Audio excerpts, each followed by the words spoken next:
bulu iyyaadha kan inni bula akkuma fuula Facebook isaa irratti laxxafee jiru jechuudha. Halkan kana gubataa bulamoo jechoota keessanii immoo madaasaa danda'a. Yoo dandeessanii yeroo tokko garuu nuti Oromoo miti moo warra nu arrabsutu Oromoo miti bitaa nagala. As deebinee ilaalle immoo ishi waa biraa immoo dhiisaa. Wangeela keessa waaqa keessan sodaadhaati afaan keessan nurraa qabadhaa. Arrabsoon suusiyoo isinitti ta'e immoo anaan na arrabsaa. Arrabsitanii isinirraa galuu baate taanaan naa bilbiltanii nan dhufaati hinkit godhaana tumaatii aarikee hambaadhaa isinirraa galan. Kanoodha waan dubbachuu barbaadu fixeeraan.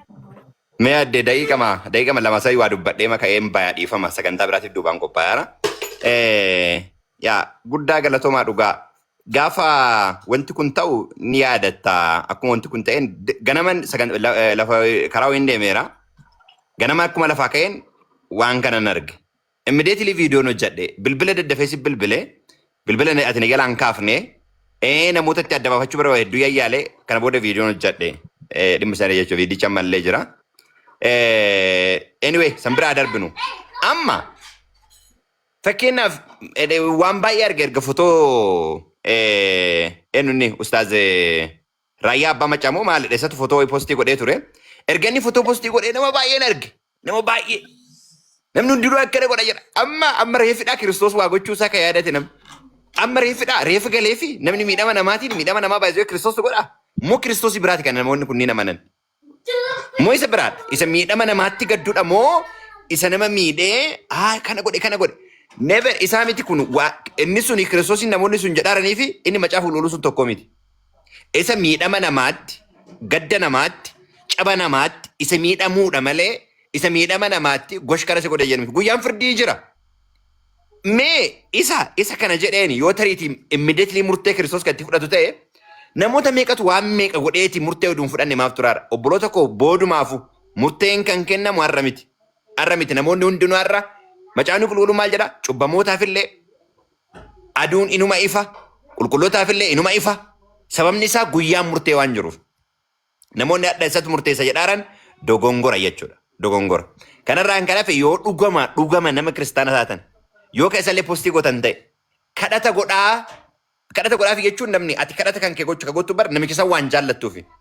Miidhama isaatii miti. Amma mata duree godhee waa'ee kana dubbachuun baay'ee natti ulfaata. Baay'eema waanuma argee keessi koo garaan na dhukkubee hin caddise malee. Obboleessa keenyadha. Kadhanni an godhu Waaqayyo ammallee fixee isaa fayyisu. Fixee jechuudha. Kana dhuguma garaa koorra. Dhuguma garaa koorra. Baay'een akka obboleessa kootti isa jaaladha waan ta'eef. Kanaaf namoonni waa'ee isaa postii godhatan yoo dandeettan waan gaarii yoo hin dandeenye immoo cadhisuu. Mee caddisuun illee gaariidha bara yeroo tokko beekaa nama taasisa. Waan keessa kee jiru baay'ee mul'atu waan ta'eef.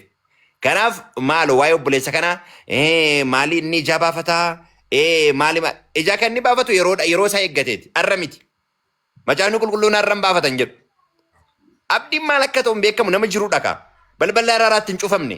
Hin cufamneetti akka kiristaanaatti wamaatti cufamee badeera jedhee samiin disishin hin kennine sun dhumaadha.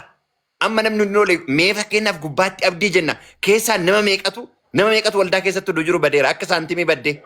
Macaafa qulqulluu irratti baay'ee asumaan tanuma dubbadheen xumura addisu hin beektu hundi keessan iyyuu. Okay, waa sadiitu jira wanti badee akka macaafa qulqulluutti. Mucaa badee, hoolaa baddee fi saantima baddeedha. Mucaan badee akka itti badee beekaa yoo deebuu barbaadellee akka itti deebuu beeka. Mucaa badeedha kun. Hoolaan baddee immoo baduu ishee beetti akka itti galtu immoo hin beektu. Nama gaafata, namatu barbaachisa. Inni salphinaa inni guddaan saantima baddeedha. Saantimni badde baduu ishee illee hin beektu. Garuu mana keessatti badde. Isaan kunniin isa barbaaduudhaaf baay'ee cami kana dubbifte yoo jedhe ishee kana barbaaduudhaaf ibsaatu barbaachisa beek. Ibsaa ibsattee jedha haarattiin saantimni jala. Ibsaa ibsattee qoshaashaa manaa xaraddee achiin booda kan isheen argatte. Warroota iddoo aarsaa irratti badaniidha kun. Ibsa dabalataatu barbaachisa, ifa dabalataatu barbaachisa, mana xaraguutu barbaachisa. Yoo hin taane hin argaman isaan. Isaan kunniin warra oduu faarfatan badaniidha. Warra oduu lallaban iddoo aarsaa irratti badaniidha. Warra mana keessatti tajaajila guyyaa guyyaadhaan iddoo aarsaatiin badanii garuu badaniidha isaan. Kiristoos keessa kan hin jirre jechuudha. Kanaaf baduun namni irratti xiyyeeffataa waa'ee mucaa badeeti, waa'ee hoolaa badeeti. Baduu saantimaa irratti namni xiyyeeffataa hin jiru. Waldaa keessadha baduun kan guute inni salphina arganiillee barbaadaniillee arguudhaaf kan irratti ulfaatu jechuudha. Kanaaf xiyyeeffannaadhaan walii kadhachuu ka qabnu murtee abbaa murtee akka hin taane ufaa eeggannu. Nuti abbaa murteetii miti nuti jaalala qabnu qofa walii hiruu qabna isarraan kan hafe guyyaa tokko fayyee obboleessa keenya illee waaqayyo nutti agarsiisu qaama isaa tariitii irratellee waaqayyo ofii isaati uumaadha inni waan ta'eef akka kenna miti kondishinii ilaalee namatti hin dhiyaatu cubbuu kiiloo irra kaa'ee namatti hin dhiyaatu ati baay'ee dubbattee ati baay'ee oduu akkas ta'e Phexros barcarraan qabu. Phexros namuma isin jettan kana iyyuu waan hin beeku jedheen sodaate namuma isin jettan Yesuus hin jedhaa bara dhumarra garuu hin galeef. Kanaaf ilaalcha macaafa qulqulluutti alallee macaafa qulqulluu akkanii kan jechuu barbaadeeti obboleessa keenya waaqayyo ammallee fixee isaa fayyisu atillee jabaadhu waaqayyo si wajjin haa ta'u personaalii karaa ofii kan keetii beektuun na baasa karaa jetteen uduu amma tiraagiringi siistemiin adagaadha. Tiraagiringi kan jedhaman kun Oromiffaan akkamitti akka hiiku hin beeku industirii keessatti yeroo kaampanii keessatti hojjetaa ture seenseriitu jira. Seenseriin kun akshinii seenseriin fuuldura fudhatu jira tiraagiringi jechuun meseejii dabarsa. Yookaan push godhee dha'uu akka inni dha'uuf meseejii dabarsaaf jechuudha. Tiraagiringi siistemiin akka hin jiraanne. Amantii akka ijjannaa fudhannuuf wanti wayii duubaa akka hin jiraanne qofa san qofa cheekaa godhannu. Yoo wanti wayii duuba hin jiraanne garaa qulqulluun deemsanu deemnu waan dhiqa jala lakkaa. Guyyaa wayii akka banaa harka nu bannisee nu fudhata jechuudha. Garuu tiraagiringi siistemiin duubaa yoo jiraate fakkeenyaaf hillii nama wajjin walitti dhufuu fakkeenyaaf aarii fakkeenyaaf waan biraa barbaadu wantoonni kun yoo jiraatan adabaan nama geessu. Tiraagiringi siistemii yoo hin jiraanne duubaan garaa qulqulluudhaan kana jettee ilaalcha qajeelaa fudhattee ilaalcha kan keessan hin jette waaqa kan kee wajjin wal'aansoo qabe. Yooma hir'uu qabattee illee itti si guuta akkuma Phaawulos. Hir'uu qaba Phaawulos. Wallaa keessatti amanamaa ture. Nama ajjeesaa ture. Kaan godhaa ture. Garuu amanamummaadhaan godhaa ture waan godhaa ture sana.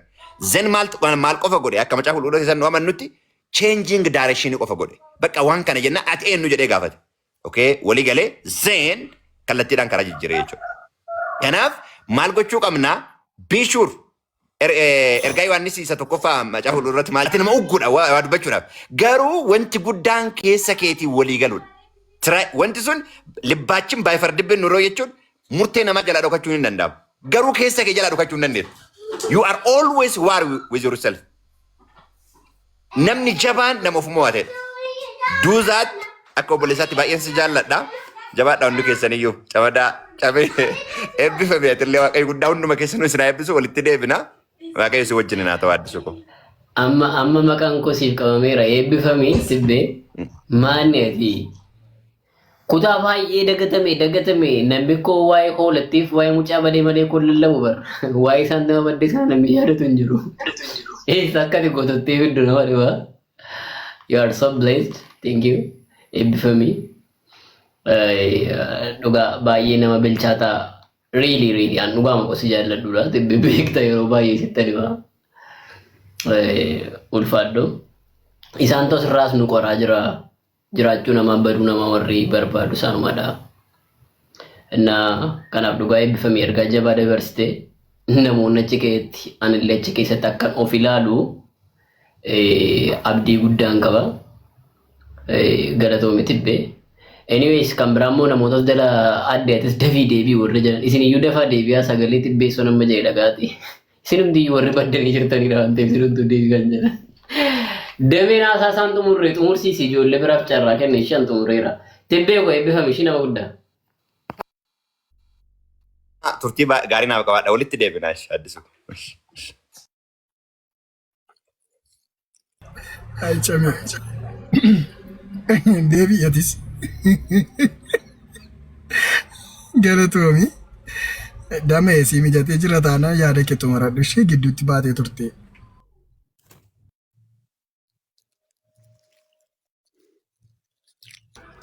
Okay, so dhiifama bilbilan irra galaa ture kanaaf hin bahe. Kanaaf walumaa galatti jaalalli baay'ee barbaachisaadha. Yooma wal jaalanne gaariidha. Yooma waliif oone gaariidha. Sababiin isaa namni obboleessa isaa jibbu lubbuu ajjeesaadha jedha macaafni qulqulluuni. Lubbuu ajjeesaan immoo mootummaa waaqayyootti hin galuudha. Kanaaf jibbina obboleessa keenya taanaan obboleessa keenya kana akka inni jiraanne akka inni du'u barbaanna taanaan dirqama sagalee isa dhageenya sanatti jiraachaa hin jirru jechuudha. Kanaatiif walumaa galatti waa'ee abdii waan irraa dubbadhu hin qabu maaliif isuma argitudha, isuma argaa jirrudha. Nun warri wajjin siqaa nyaannu iyyuu, nu warri wajjin rakkachaa jirru iyyuu hin dubbanne hin nuffine. Miidiyaa maan guyyaa tokko arganii akka kana hafuura wal kutuun gaarii miti jechuu maaf hin jedhee. Kanaaf obboloonni kiristaanaas, obboloonni musliimaas hamma dandeettii keessanii waanuma afaan keessanii rabbiin kadhadhaa fi waaqayyoon kadhadhaa fi maaliif borfayyee mucaasaaf yoo jiraate gaadha, borfayyee maatiisaaf yoo jiraate gaadha. Lubbuu baddu tokkotti immoo waaqayyo sin gammadu, namni sin gammadu. Kanaafi jechuun amma ijoolleen as miidiyaa kanarraa waan meeqaa isaan borcanii kiristaanas jechuun danda'u laammanii dhugaasti dubbachuudhaaf. Maaliisti fakkaate wanta yoo akka kiristaanummaatti dhuguma kiristaana taanee kiristoosiin lallabna taanee kiristoosiin baqaachuu Yesuusin baay'ee jaallanna taanee wanta inni jedhe hordofna taane inkaan nama arrabsuu mitiiti waa tokkoyyuu namatti dubbachuun hin barbaachisu.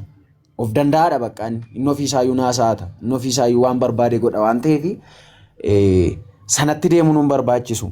Bakka isa miidhame waaqayyo si haa fayyisu. Nu arrabsee akkas nuun jedhee maal nuun jedhee kana nuun jedhee inni waan na biraati. Inni dhukkubsate waan na biraa, inni sin arrabsee inni maal jedhee waan na biraati. Yoo dandeenye ilaa abdii akkasi kottumee gatteenyaa haasofnaa, gatteenyii mari'annaa akkas jennee yoo itti haasofne wal dhaga'uu dandeenya ta'a hin beekamu. Addoo asitti waa tokko sii kaasa. Namoonni abdiitti baay'ee mafakkaranii maal jedhanii si arguu qabna maaloodha jedhanii dhufanii bira ga'an immoo akkam ta'anii deebi'u.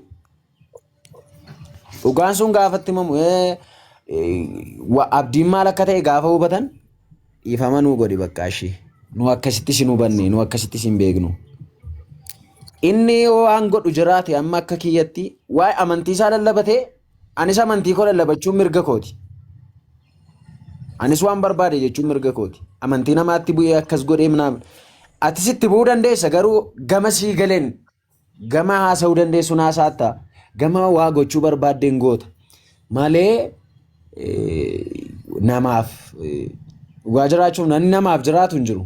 Hundumti keenya iyyuu anamma abdii jaaladheef, addisuu jaaladheef, obboloota asirraa jaaladheef, haadha manaa koo jaaladheef, abbaa koo haadha koo jaaladheef mootummaa bara baraatti galchuu hin danda'u, jannatatti galchuu hin danda'u. Amantiin kan kooti anatti ittiin gala.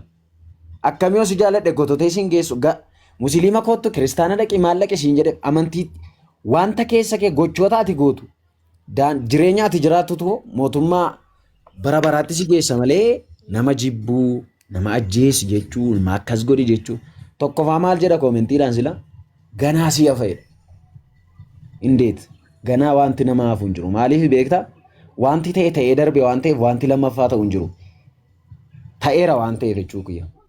Kanaaf an dhaamsa dhumaan obboloota koo kiristaanaaf dhaamu anis kiristaanuma dhaamsa dhumaa ani dhaamuu barbaadu bakka mee hamma nama arrabsinu hamma nama gadi xiqqeessinu inkaan abdiin ogaashee musliima iyyuu kanaaf akkas ta'a. Yoo dhuguma namaaf dhimmina ta'e yoo dhuguma namaa gargaaruudhaaf yoo dhuguma obboleessa keenya jaallanna yoo dhuguma keessi keenya sirriidha ta'e faarfataan eenyudhaan gara jaamoo torba sarjarii ta'edha miidiyaa kanarraa gadi ba'ee imimmaaniin nama kadhatu eenyudhaaman miliyoon mee namni guyyaa tokko ajandaa isaa kaasee haasa'e jira kan abdii eda footoon isaa postii ta'e hamma kana nu iyyisiise hamma kana nu gammachiise lafa nu dhidhiichise kan mucaa sanaa mee namni yaade namni kaase jira dhaggeeffadhu yoo dhuguma namaa kiristaanummaa keenyaan nama jiraatudha namuma kiristoosiif dhimmu taana yoo ta'e namni guyyaa tokko mucaa sanaaf ati kana taate sana taate jedhee si'a torba sarjarii ta'e sana keessa dhaabate eebba siidii qopheesse eebba faarfannaa hojjete qopheessuudhaaf nama tattaafataa jiru namni guyyaa tokko istiil dawwalee fi abshir si cina jirraa kana goona jedhe jira. Eda garuu wiikinasii abdii xiqqoo waan dhugaa sitti waama xiqqoodha kun lubbuun hafuun iyyuu waan gurricitu maal jedhi isuun ta'u namni iddoo meeqatti harki iyyuu cite miilli iyyuu cite kiraanchii wiilcheeriidhaan iyyuu jiraachaa jira inni kun gurra minim chigira illeewu isa beeknu isa iji keenya argu kana gargaarirraa isa harki tokko hojjenne harki mirgaa qaqqabatee barreessuu itti waa fuudhee nyaachuu kan hin dandeenye gargaarri irraa yoo dhuguma kiristaanummaatu nu keessa jirate yoo dhuguma kiristaanummaa lallabnate as totally miidiyaa kanarra namoonni jirtan 100% kiristaana jedhee isin hin fudhadhu akka kootti abbaan barbaade maa gadi hin dhumne dhugaa waaqa abbaan barbaade maaliif karaa qubni seente abootteen seentee jedhani isin karaa tokko quba namatti qabdu karaa dhibbamoo namni quba nutti qaba karaa tokko quba namatti qabna karaa dhibbamoo namni quba nutti qaba dura isa mana keenya keessa isa bayee deeme dhiisaasin isa nu keessa jiruuf iddoo qabaannu isa nu wajjin isa wajjin jirruuf iddoo qabaannu kanaaf waa'ee abdii dhiisaa kiristaanonni kanaatiif walumaa galatti warrumti wajjin rakkataa jiru nu gaanu nuun geenya bakka chaalenjii wajjin dabarsaa nu wajjin dabarsine maal jenne obboleessi keenya borfayyee nama nagaa ta'ee akkan iddoo isaatti akka inni mucaasaa guddisuutti deebi'u abdii qabna warra cabni namaa isinitti tolu gammachuun duuni namaa naafachuun namaa harki cituun maal cituun namaa isinitti tolu ani kiristaana isiniin hin jedhu dhiifama naa godhaa bakka isin buutanii asirraa yoo jiraattan jala kana yoo jiraattan waan akkasii dhiisaa jechuun barbaadaa galatooma ulfaadha.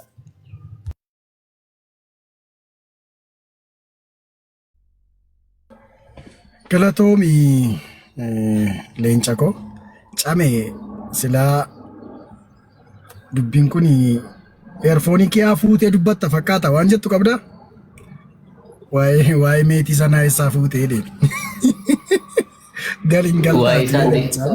Waa'ee saantimitti dinqiidha akka nuti of ilaallu nama godha baay'ee namni lallabu mukticha atuu medarakiirra tajaajila taatee medarakiirra dhaabattee waa'ee saantimitti lallabde jechuun ani iyyuu badeen jirattee itti himta waan ta'eef nama ofirratti lallabu bar isanii jabaatee nuu lallabee kee siiseen ol galchame isanii siisee qottolse isa tibbeessuun nama ta'ee tibbeessuun dhugaa dubbatu sitti hin fakkaatin. Wala kunas keessa ijoollee baay'ee jiru. Haannaan dubbattu warra dubbattan zartuun illee nagaan dubbadha.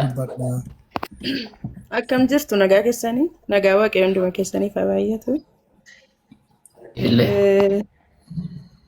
Ani kanan jechuu barbaadu du'a nama jallaattuun gammadinaadha macaafni qulqulluun.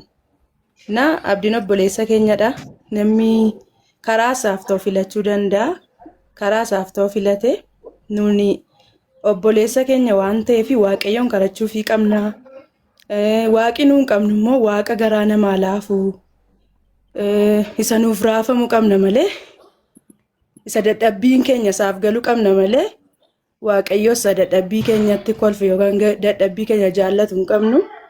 Amma nuu danda'ametti obboleessa keenya faraara waaqayyoon gaafachuu fi qabna. Kadhannaadhaan bira dhaabbachuu qabna. Waaqayyoo isaaf isa tolu beeka bakka inni kan waaqayyoo isaatiidha. Nuun dhuunfaa keenyattidha kan nuti waaqayyoo keenya amanannu. Kiristaanonni immoo warra isin jibban iyyuu jaalladhaa jira sagalee waaqayyoo. Eessaa fuudhanii yookaan maqaa kiristaanummaadhaan dhufanii as jalatti arrabsoo barreessaa jiru ta'uu danda'arraan kan hafe nuun bakka nuun bu'an isaanii jechuudha. Innaa waaqayyoo addis waaqayyoo obboleessa kee siif gargaaru siif fayyisu waaqayyoo gara isaa siif goruun jedha eebbifama. Galatoomi ulfaadhaa evangelikal siisa ifaa akka dubbatanitti masaan dubbachuuf qophaa'anitti abdii kan gube waaqayyoon miti. Yookaan Yesuustu gube miti yookaan waaqa gube miti yookaan hafuura qulqulluu gube tun taane Sumayyaa Sabbirtu gube.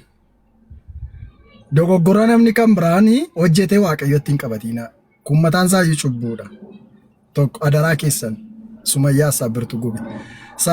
Sababiin keessiin gubuu ishee immoo dubbiin isheen dubbatte yoo jiraatte waan inni isa seeraaf dhiifna garuu normaal isa isinitti dubbatamu ni dubbanna kan seeraaf dhiifnu seera qulqulleeffata waanta ta'eef jechuudha.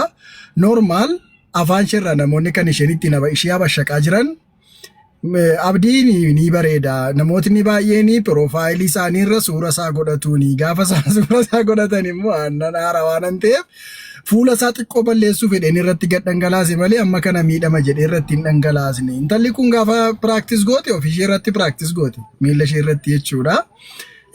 Kaan immoo tuttuqqaan kan biraan illee dudduubaan akka jiru ni haasoftee turte isa kana seeratu qulqulleessa isaa dhiibni bira darbina. Walumaa gala kan namni godhe waaqayyotti hin qabatina. Isinii galeera miti kan isheen dubbatte yoo jiraate immoo mucaan wanta bareeduuf namoonni baay'een piroofaayilii isaa fuudhaniitu footoo isaa fuudhanii piroofaayilii isaanii irra waan godhataniif moorda immoo abdoo koo lubbuu keenya minaami wanta jedhaniif kanaaf jecha fuula isaa xiqqooma balleessuuf kanan godhedha kan jedhudha. Egaa kana yookaan nama tarka keessaa qaba yookaan jinnititti ergee yookaan waan biraadha. Isa kana seerri qabatee jira seeraaf dhiibna. Isa kaan immoo dhugaa mucaa kana oolee bulee ulfiif dhugaan ooltee bultee mul'atti waan taateefi guyyaa nuni mul'isa hin dhiisna. Baay'ee dubbachuun gaarii miti morma kan rabbi qalliseef waa hambifattuuf waan taateef jechuudha. Kanaaf waaqayyoota akkas godhe hin jedhiina. Ergaa guddaa muusinii dabarsee ture obboleessi keenya Xibeessoon jechuudha. Walumaa gala isin jaallanna irra deebiidhaan har'allee akka peenteetti kanan isinitti himu yookaan immoo akka kiristaana tokkotti kanan isinitti himu. Salaam alaikum. Salaam no? Nagaadhaa? Turtee jirtu asitti jennaan maal barbaadeeti? Lakki. Jirra galata rabbii. Asuma jettee turtee? Maal? Naguma. Innaa kanaafi waan kana obboleessa keenya abdii immoo rabbi akka inni bira dhaabbate fayyisu bichaa du'aa gochuudha. Kadhachuufidha. Doggeruun nan nyaataa immoo deeggaruurraan kan hafe jechoota hin taane jechoota hin barbaachifne fayyadamuun gaarii mitiin jedhaanii. Salaamu alaikum warahmatullaahi wabarakaatu. Itti fufuu dandeessu warri kaan.